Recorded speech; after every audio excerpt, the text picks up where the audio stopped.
시외버스가 닿지 않는 산간 마을에도 사계절은 어김없이 돌고 있었다. 그곳에서 며느리는 긴 세월을 시어머니 곁에 머물렀다. 시집살이라는 말로도 충분히 설명되지 않을 고된 일상 속에서 그녀는 이름 대신 며느리라 불리며 하루를 건넜다. 새벽에는 장작을 패고 해가 기울면 밭두렁에 잡초를 뽑았다. 시어머니가 뒤편 사랑채에서 기침소리를 높이면 그녀는 마루 끝까지 달려가 차가운 약탕기의 손잡이를 잡아야 했다. 밥상의 온기가 다 식을 때까지 꾸준히 이어지는 일도 잦았다. 그러한 날들 끝에 며느리는 종종 삶과 죽음 사이에서 자신을 내려다보는 듯한 감각을 경험했다. 깊은 밤 방문 틈으로 스며드는 겨울바람이 살결을 핥히면 세상이라는 이름의 거대한 벽이 숨을 죄어 오는 것만 같았다. 그러나 며느리는 스스로를 잃지 않았다.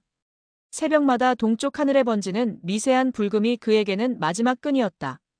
닭이 울기 전 부엌문을 열고 나와 냇물에 찬 손을 씻어내리면서 그녀는 언젠가 이 모든 시간이 한 조각의 의미로 결실을 맺으리라 막연히 믿었다. 시어머니는 가혹한 말끝마다 집안 살림살이는 며느리 손으로 지킨다는 신념을 내세웠으나 며느리는 그 말 속에서도 책임과 돌봄의 길을 찾아냈다. 그러한 선택은 어쩌면 고통의 다른 이름이었으나 그녀는 하루를 깎아내며 그 길을 걸어갔다. 어느 초가을 무렵 시어머니는 급작스러운 열병과 함께 쓰러졌다. 진료소조차 먼 산길을 굽이쳐야 했기에 며느리는 산길을 세 차례 오가며 약초와 약봉지를 구해왔다. 열이 오르내리는 동안 시어머니는 의식을 잃었고 며느리는 오롯이 자신의 품으로 시어머니를 끌어안았다. 밤마다 무명천으로 물수건을 적셔 이마에 얹고 대소변을 받아내며 체온이 조금이라도 내려가길 기다렸다. 때때로 시어머니는 헛소리 속에서도 며느리의 이름을 불렀다. 그 이름은 이제야 처음 사랑을 청하는 울림으로 빚어졌다. 며느리는 깊은 한숨으로 알 수 없는 응어리를 삼키며 욕실 구석에서 잠시 흐느낄 뿐 다음 순간 다시 침상으로 돌아와 시어머니의 손을 매만졌다. 사흘이 지나자 열은 서서히 빠졌으나 시어머니의 몸은 연필심만큼도 기운이 남지 않았다. 며느리는 무명천을 걷고 죽을 데워 작은 숟가락으로 입가에 댔다. 맑은 국물이 목을 타고 내려가자 시어머니는 처음으로 눈을 제대로 떴다.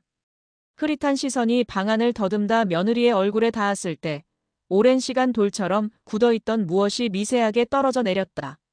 시어머니는 매우 작은 목소리로 미안함인가 고마움인가 모호한 발음을 겨우 뱉어냈다. 며느리는 그 의미를 오랜 무거움의 균열로 받아들였다. 병상에 누운 시간이 한 달을 넘기면서 시어머니는 서서히 몸을 가눌 수 있게 되었다. 며느리는 부축 대신 손등 한 번 잡는 것으로 도움을 가름했고 시어머니는 묵묵히 움직이며 속도를 맞추었다. 마당 감나무 잎이 노랗게 변할 무렵 시어머니는 나무 지팡이를 짚고 햇볕 아래로 나왔다. 기침이 아직 잦았지만 그 기침 속에는 오래 묵은 고집 대신 생의 여백을 바라보는 수긍이 섞여 있었다. 며느리는 마루 위에 작은 상을 펴고 시어머니가 좋아하던 무청 시래기국을 데워 올렸다. 국물 속에 퍼지는 된장 냄새는 두 사람 사이를 가르던 거리를 조금씩 메웠다. 겨울이 오기 전 시어머니의 병세는 기적처럼 완연히 호전되었다. 검진을 맡은 의사는 기초 체력과 정신적 의지가 엉켜나은 회복이라 평했다. 그러나 마을 사람들은 며느리의 정성에 모두 고개를 끄덕였다. 시어머니 역시 냉정한 침묵으로만 버티던 지난날을 돌아보았고 며느리를 마주할 때마다 오래된 벽이 허물어지는 소리를 들었다. 장독대에 고인 눈이 녹아내리는 이른 봄 아침, 시어머니는 며느리에게 낡은 두루마리 보자기를 건넸다. 그 안에는 평생 모아두었던 놀이개 하나와 손때 묻은 한지 봉투가 있었다. 봉투에는 단 한 문장, 고마움이 내 삶의 번지길이라 적혀 있었다. 그날 이후 며느리는 새벽길을 나설 때마다 자신이 버텨온 해묵은 어둠을 떠올렸다. 그 어둠은 더 이상 삶을 덮어 씌우는 장막이 아니었다. 고통의 결마다 스며든 돌봄의 흔적이 스스로를 지탱하는 힘이 되었다. 시어머니 역시 나무 지팡이 끝으로 마당 흙을 조금씩 긁어가며 새로 자란 풀잎을 가만히 쓰다듬었다. 비록 한 줄기 늦은 회한이 주름 위를 스치더라도 그 주름 사이마다 며느리가 건넨 인내와 헌신이 조용히 깃들어 있었다. 그리고 또 한 해가 지나가자 마을 어귀를 덮었던 소문은 다른 빛을 띠었다. 과거의 혹독한 시집살이는 며느리의 신념과 함께 한 겹씩 벗겨졌고 두 사람의 시간은 용서와 수용 그리고 늦깎이 존경으로 직조되었다. 사람들은 장독대 옆 장미덩굴이 예년보다 붉다며 수군댔지만 그보다 더 선연한 것은 여전히 거친 손으로 서로의 삶을 어루만지는 시어머니와 며느리의 모습이었다. 눈 덮인 담장 아래에서도 여름 햇살이 숨막히는 방 안에서도 그들은 끝내 서로를 놓지 않았다. 누군가는 그것을 기적이라 불렀고 누군가는 숙명이라 칭했다. 그러나 며느리는 알았다. 그 모든 이름을 가름하는 것. 그것은 한 인간이 다른 인간을 끝까지 지키고야 말겠다는 조용한 의지였음을. 봄 햇살이 담장을 넘는 시간의 결이 완연해질 무렵 마을은 겨우내 숨을 죽였던 것들을 서서히 드러냈다. 흙냄새를 머금은 바람이 마루 끝을 스칠 때마다 며느리는 새로 돋아난 풀잎을 살피며 시어머니의 걸음에 맞추어 뜰을 돌았다. 이제 지팡이 끝은 단단한 흙을 딛기보다 이따금 공기를 가르듯 부드럽게 들려 있었다. 관절 사이를 묶었던 통증이 한결 줄어든 까닭도 있었지만 그것보다 더 큰 이유는 시어머니 스스로가 움직임을 일상의 의식으로 받아들이기 시작했기 때문이었다. 몸을 가누어 밖으로 나서는 매 순간 지난날 자신이 쏟아낸 가혹함이 어렴풋이 떠올라도 시어머니는 그렇게 흘러들어오는 회한을 잠자코 받아들였다. 미안함을 사과로 치환하지 못하더라도 느린 걸음 하나하나가 전원이 될 수 있음을 깨닫고 있었다. 초여름이 오기 전 며느리는 살림의 자잘한 결들을 정돈하며 집안 공기를 다시 짰다. 가마솥이 올랐던 부엌 아궁이는 화덕 형태로 개편되어 불길이 효율적으로 퍼졌고 시어머니가 오르내리기 어렵던 다락은 낮은 선반으로 변해 약초와 품삯 장부가 가지런히 놓였다. 사랑채 서쪽 벽에는 목책을 걷어내고 작은 창을 내어 햇빛이 충분히 스며들도록 했는데 그곳을 바라보는 시어머니의 눈동자에는 오래된 어둠과 다르면서도 익숙한 빛이 서렸다. 며느리는 시어머니의 수면 패턴과 식사 간격을 기록하면서 봄이 남기고 갈 변화의 속도를 도표로 정리했다. 숫자는 무심한 표정으로 나열되었으나 그 배후에는 며느리가 한때 목숨의 끝을 바라보며 다짐했던 조용한 견딤이 온전히 실현되고 있었다. 한편 마을 사람들은 시어머니가 목발 없는 걸음으로 우물가에 나서는 모습을 보며 다 나았다는 소문을 퍼뜨렸다.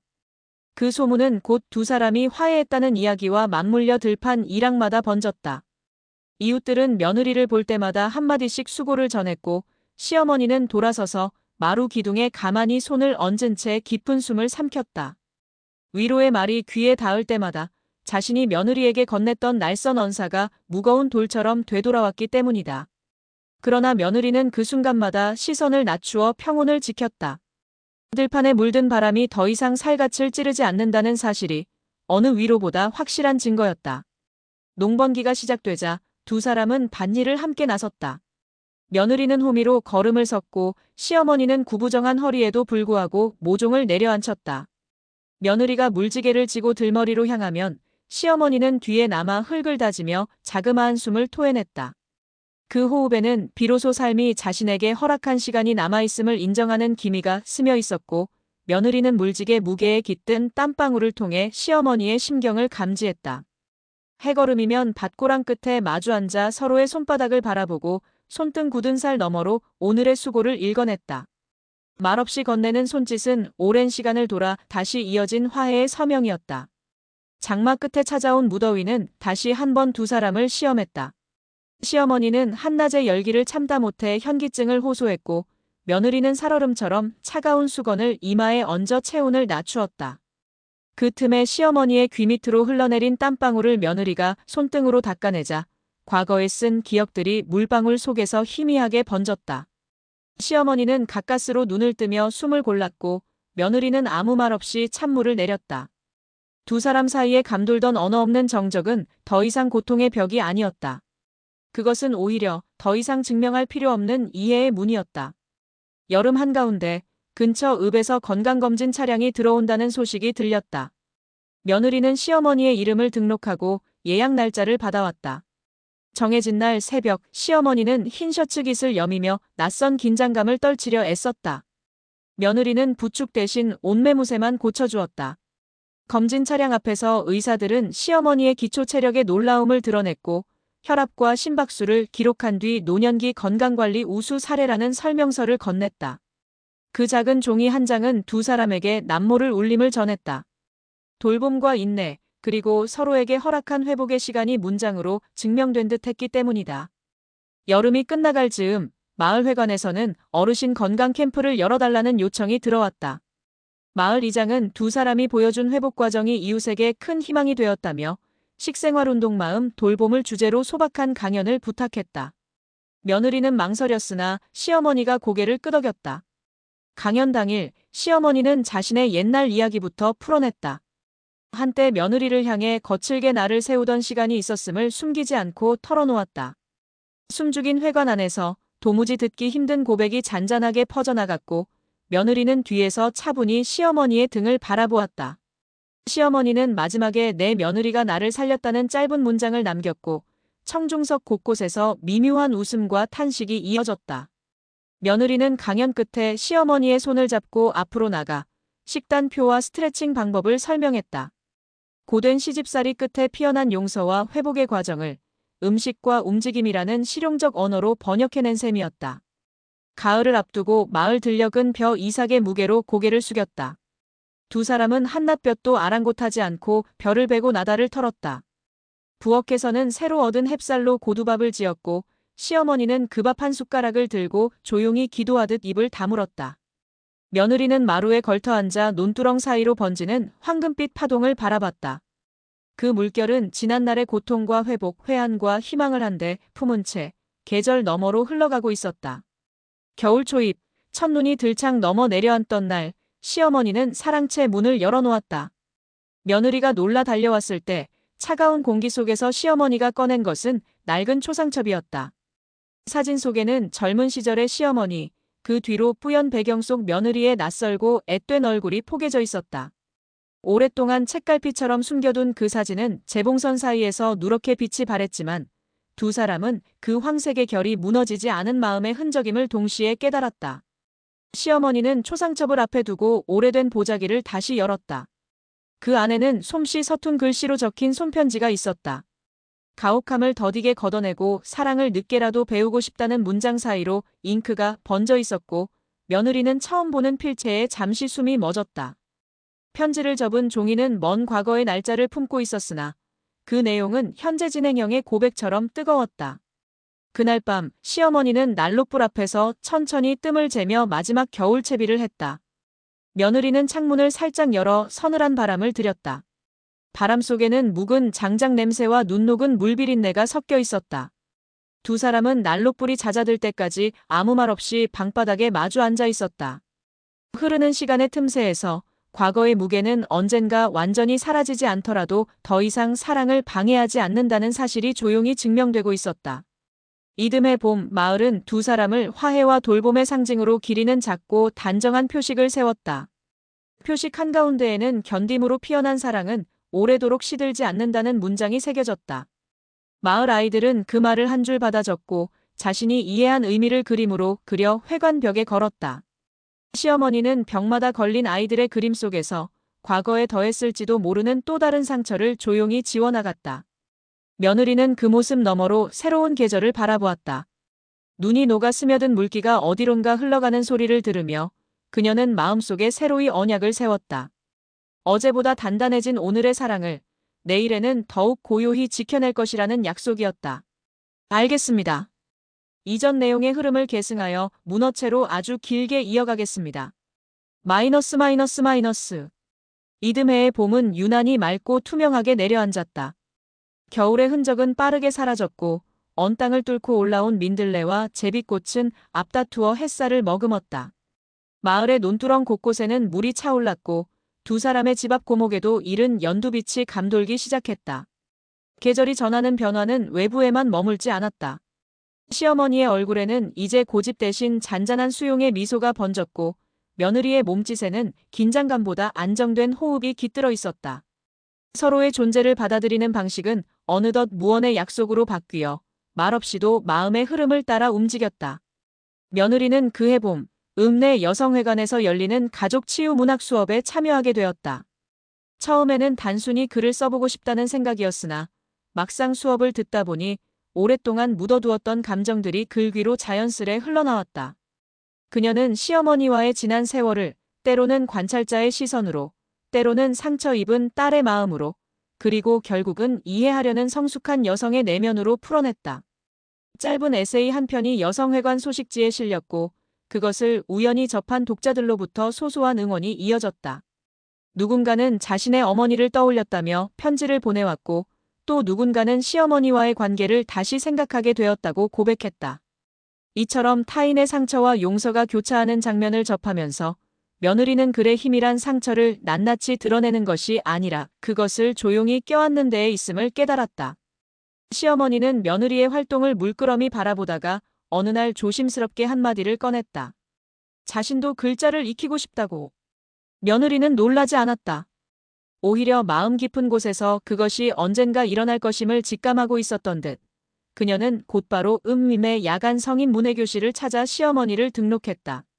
매주 화요일과 목요일 시어머니는 손때 묻은 보자기에 연필과 공책을 챙겨 넣고 며느리와 함께 버스를 타고 읍림내로 향했다. 처음엔 가나다도 벅찼지만 시어머니는 한 글자 한 글자씩 눌렀으며 문해교실의 작은 책상 앞에 앉았다. 그 순간 그녀는 더 이상 과거의 엄한 어른이 아니었다.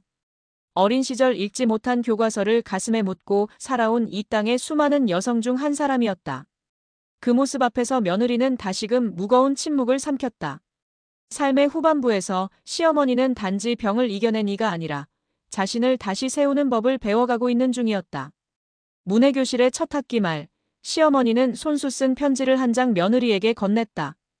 삐뚤빼뚤한 글씨는 어눌했지만 그 안에는 평생 말로 하지 못했던 진심이 숨어 있었다. 내가 너에게 너무 가혹했음을 이제 안다. 그래도 너는 나를 버리지 않았구나. 너를 통해 사람의 마음도 삶의 결도 배운다. 편지를 읽은 날 밤, 며느리는 오래도록 잠을 이루지 못했다. 말로 해명을 요구하지도 용서를 구하지도 않았던 그녀에게 있어 그 짧은 글은 바위처럼 단단한 고통의 결을 부드럽게 깎아내린 조용한 파도였다. 시간은 다시 흘렀다. 여름이 오기 전 시어머니는 동네 어르신들을 모아 느린 글쓰기 모임을 시작했다. 며느리는 그 모임의 조력자가 되어 간식도 준비하고 글을 다듬는 일도 맡았다. 매주 금요일 마을회관 작은 방에 모인 노인들은 자신들의 삶을 조심스레 꺼내기 시작했다. 한 여인은 평생 남편에게 받은 무심한 사랑을 이야기했고 또 다른 이는 자식들에게 버림받은 노년의 외로움을 기록했다. 그 이야기는 고단했으나 결코 절망적이진 않았다. 그리고 그러한 나눔의 자리 중심에 이제는 웃음을 머금고 앉아있는 시어머니가 있었다. 가을이 깊어질 무렵 며느리는 다시 펜을 들었다. 이번에는 시어머니와의 삶을 하나의 이야기로 엮어 책으로 내보기로 마음먹었다. 글을 쓰는 동안 며느리는 수많은 감정을 지나쳤다. 미움과 용서, 슬픔과 이해, 희생과 성장의 감정이 교차하며 한 줄 한 줄 문장으로 새겨졌다. 원고를 출판사에 보낸 뒤 그녀는 오래도록 응답을 기다렸고 마침내 출간 결정이라는 메일을 받았을 때 무언가가 확실히 끝났음을 느꼈다. 그것은 과거에 묶인 인생이 아니라 스스로 만들어낸 삶의 서사라는 확신이었다. 책이 출간된 날 마을회관에서 조촐한 북토크가 열렸다. 시어머니는 첫 장을 넘기며 며느리에게 말했다. 내 이야기를 이렇게 예쁘게 써줘서 고맙다. 며느리는 웃으며 대답했다. 아니, 대답하지 않고 손을 꼭 잡았다. 말보다 더 깊은 감정은 손끝에서 전해졌고 그날 두 사람은 수많은 이들의 박수를 받으며 오랜 긴장과 갈등으로 얼룩졌던 과거를 조용히 떠나보냈다. 책은 전국의 여러 도서관에 비치되었고 한편의 드라마로 기획되기도 했다. 하지만 그 모든 외적 성과보다 며느리에게 더 큰 의미였던 것은 함께한 삶이 누군가에게 희망이 될 수 있다는 사실이었다. 시어머니는 이제 손녀에게 한글을 가르치기도 했고 며느리는 읍내 고등학교에서 글쓰기 강의를 시작했다. 그들 각자의 인생은 단단하게 나뉘었지만 어느 순간 교차하는 지점에서는 여전히 따뜻한 빛이 머물렀다. 그리고 또 다른 봄. 마당 한쪽의 핀 목련을 바라보며 며느리는 한 줄의 글을 노트에 적었다. 사랑은 때로 고통의 옷을 입고 온다. 그러나 진심은 결국 그 껍질을 벗겨내고 온전한 온기로 피어난다. 바로 그 옆에서 시어머니는 눈을 감고 낮잠에 들고 있었다. 그 고요한 숨결은 오랜 세월을 지나온 이가 겨우 찾은 평화의 리듬이었다. 며느리는 미소를 지으며 창문을 닫았다. 더는 싸울 필요도 증명할 필요도 없었다. 삶은 그렇게 오늘도 조용히 흘러가고 있었다.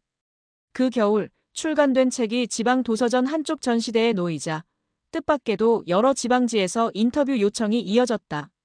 며느리는 처음엔 사양하려 하였으나 시어머니가 고개를 끄덕여 보이자 고요히 받아들였다.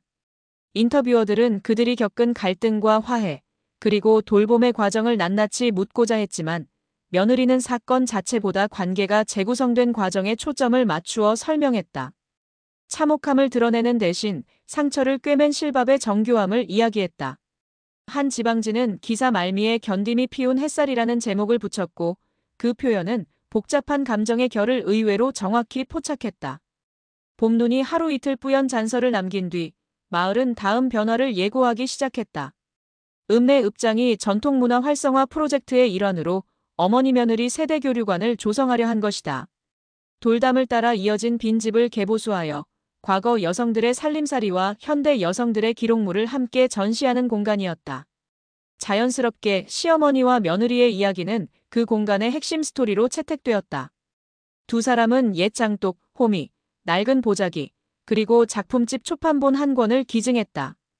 회관 벽면에는 시어머니가 문해교실에서 처음 써내려간 삐뚤한 가나다가 확대 인쇄되어 걸렸다.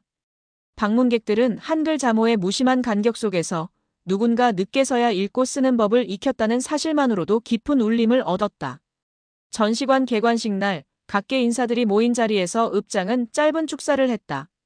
한 가정의 화해가 이웃의 화해로, 이웃의 화해가 사회의 화해로 번져야 한다는 문장이 회관 천장 라이트에 반사되어 벽마다 맴돌았다. 시어머니는 지팡이 대신 노트 하나를 손에 들고 전시관 한켠에 마련된 방명록 첫 페이지에 서툰 필체로 이름을 적었다. 그 옆에는 며느리가 또박또박 서명을 남겼다. 두 글씨 사이의 여백은 과거의 거리를 상징하듯 넓었지만 방문객들은 그 틈에서 오히려 관계의 깊이를 읽어냈다. 전시가 이어지는 동안 대학교 가족학과 연구팀이 현장 조사에 들어왔다. 그들은 두 사람의 사례를 기반으로 가족 갈등 회복 단계 모형을 수정 보완하고자 했다. 인터뷰와 관찰이 거듭되자 며느리는 과거 자신이 겪었던 심리적 압박을 다시 떠올려야 했고 시어머니 역시 일생을 관통하던 죄책감의 진동을 다시 직면해야 했다. 하지만 이번엔 회피가 없었다. 연구팀과의 장시간 대화 끝에 두 사람은 꺼내놓지 못했던 세부 장면까지 상기해 상처를 재해석하는 시간을 확보했다. 연구원들은 그 과정에서 표면적 화해 뒤에 숨어있는 지속 가능 회복력 개념을 발견했다고 보고했다. 이는 단순히 사과와 용서 단계 이후를 지칭하며 실제 생활 습관과 의사소통 방식을 통틀어 관계의 균형을 유지하는 역량을 뜻했다. 그해 여름, 연구 결과는 공동 저널에 실렸고 지속 가능 회복력이라는 용어는 가족상담 학계에서 새로운 화두로 부상했다. 논문 말미에는 두 사람의 글과 사진이 실렸고 시어머니의 문해교실 편지가 부록으로 첨부됐다. 학계의 호응은 실무 현장으로까지 확산되어 부부가족 상담사 연수 프로그램 교재에 그 사례가 편입되었다. 수백 명의 상담사가 숙제로 읽어야 할 필수 텍스트가 된 것이다. 며느리는 지난 고통이 누군가에게 치료적 텍스트가 된다면 고통 역시 헛되지 않다는 사실을 체감했다. 이 즈음 두 사람의 집 앞에는 작은 우체통이 하나 더 생겼다. 전이서라 적힌 나무판이 달렸는데 누군가 위로를 전하고 싶을 때 혹은 미안함을 직접 전하지 못할 때 편지를 남기면 서로 다른 가족이 답장을 보내주는 상호 치유 프로젝트였다. 마을 사람들은 처음엔 어리둥절해했지만 어느새 편지가 쌓이기 시작했다. 어머니께 하지 못한 말을 적어본다. 며느리에게 미안했다 같은 문장들이 봉투를 타고 왔다. 시어머니와 며느리는 주말이면 편지를 모아 앉아 읽었다. 그들은 발신인과 수신인을 임의로 교차시켜 답장을 써붙였다. 이 작은 편지 순환은 마을 내 정서적 긴장을 조금씩 풀어냈고 이웃 간 대화를 복원하는 도구로 기능했다. 가을이 다가오면 들녘은 다시 누렇게 물들었고 마을 아이들이 전시관 벽에 붙은 그림 앞에서 사진을 찍는 풍경이 익숙해졌다. 그해 추수 감사제 때 마을 청년회는 두 사람에게 화해의 씨앗 상패를 수여했다. 상패에는 옥수수 한 알 모양이 새겨져 있었다. 옥수수처럼 잎과 속껍질을 벗겨내야 비로소 알맹이를 얻는다는 은유였다. 시어머니는 상패를 만지며 말했다. 이렇게 많은 공간이 생기기까지 너도 나도 몇 겹씩 껍질을 벗겼구나. 며느리는 그 말이 더 이상 고통의 회고가 아니라 미래를 준비하는 저축처럼 들렸다. 겨울 초입, 시어머니는 며느리와 함께 읍내 도서관에서 열린 시니어 문학상 공모전에 작품을 출품했다. 제목은 늦은 손, 따뜻한 손이었다. 삐뚤한 필체와 간결한 문장으로 엮인 산문에는 병상에 누워있던 밤과 작은 회복의 이정표들이 담담한 어조로 기록되어 있었다. 작품은 본선에 올랐고 시어머니는 무대 조명 아래서 상장과 꽃다발을 받았다. 진행자는 시어머니의 나이를 소개하며 관객에게 용기를 전했고 박수 소리에 묻혀 잔잔히 떨리던 시어머니의 손등을 며느리가 붙잡았다. 그 순간 무대 위 두 그림자는 한때 음침했던 과거의 벽에 온기를 비추는 등불처럼 보였다. 다시 봄이 오기 전 두 사람은 오래된 고목을 베고 그 자리에 감나무를 심었다. 고목은 과거 시어머니가 집을 지을 때 직접 심었던 나무였으나 어느새 속이 텅 빈 죽은 나무가 되었다. 며느리는 썩은 속을 파내느라 흙투성이가 된 손으로 뿌리를 정리하고 퇴비를 섞어 새로운 감나무를 내려앉혔다. 시어머니는 물을 떠다가 뿌리 근처에 조심스레 부었다. 심는 과정은 고되었으나 두 사람은 흙이 발목을 누를 때마다 웃음이 먼저 터졌다. 나무가 자리 잡고 흙이 굳어가는 동안 두 사람은 마루에 앉아 숨을 고르며 예전에 나누지 못했던 작은 이야기들을 꺼냈다. 그 시간은 말보다 침묵이 길었지만 침묵조차 자유로웠다. 여름 언저리, 새 감나무는 조그만 푸른 열매를 맺기 시작했다. 아직은 미숙하지만 그 둥근 모양은 충분히 약속의 외형을 갖추고 있었다. 며느리는 장독대 앞에서 그 열매를 바라보며 오래전 자신이 느꼈던 삶의 끝과 같은 막막함을 떠올렸다. 끝내 그 마지막 문턱에서 물러나 시어머니를 지키기로 한 선택의 결말이 지금 이 푸른 열매로 돌아왔음을 실감했다. 그녀는 시어머니에게 건네받은 손편지의 필체를 떠올리며 마음속으로 중얼거렸다. 모든 상처가 결코 사랑으로 이어지지는 않지만 사랑은 상처조차 삶의 일부로 끌어안는다. 이제 두 사람의 하루는 대수롭지 않은 일과로 차곡차곡 쌓이는 평온의 나날이었다. 시어머니는 아침마다 문해교실 숙제를 풀고 며느리는 오후마다 여성회관 글쓰기 수업을 진행했다. 저녁이면 마루에 나란히 앉아 한 사람은 오늘 배운 글자를, 다른 한 사람은 잡지에서 읽은 단어를 서로에게 들려주었다. 그렇게 나누는 하루의 결은 특별하지 않았으나 오랜 고통이 정교한 견고함으로 치환된 시간들이었다. 두 사람은 알았다. 삶을 근근히 지탱해온 것은 치유라는 커다란 단어가 아니라 한 글자 한 글자 빗둘게 적어 넣은 서툰 이름, 한 숟가락 국물을 떠먹이던 손끝, 새벽 공기를 마시며 겨우 찾아낸 숨. 작은 실핏줄 같은 순간들이 오롯이 이어져 가정을, 관계를, 그리고 자신들을 구했다는 사실을. 그 겨울, 집 뒤편 고요한 산자락에 첫눈이 소복이 쌓였다. 감나무는 잎을 모두 떨군 채 가지 끝에 작은 열매 6개를 남긴 채 서 있었다. 눈발이 가지를 눌러도 열매는 떨어지지 않았고 차가운 새벽을 거듭하며 당도를 더했다. 어느 맑은 오후 며느리는 그 첫 홍시를 따서 시어머니에게 내밀었다. 시어머니는 주름진 손바닥 위에 올려진 작은 열매를 한참 바라보았다. 그리고 조용히 무릎 담요를 걷어내고 마루 끝으로 걸어나갔다. 그 순간 햇빛이 지붕 끝을 돌아 그녀의 어깨에 쏟아졌다. 며느리는 먼 발치에서 그 모습을 바라보며 이 모든 성숙과 회복이 하나의 계절처럼 깃들어 있음을 확인했다. 조금 늦게 연근 홍시가 오히려 더 깊은 단맛을 품듯 두 사람의 삶 또한 그 늦은 결실 속에서 진정한 온기를 완성해 가고 있었다.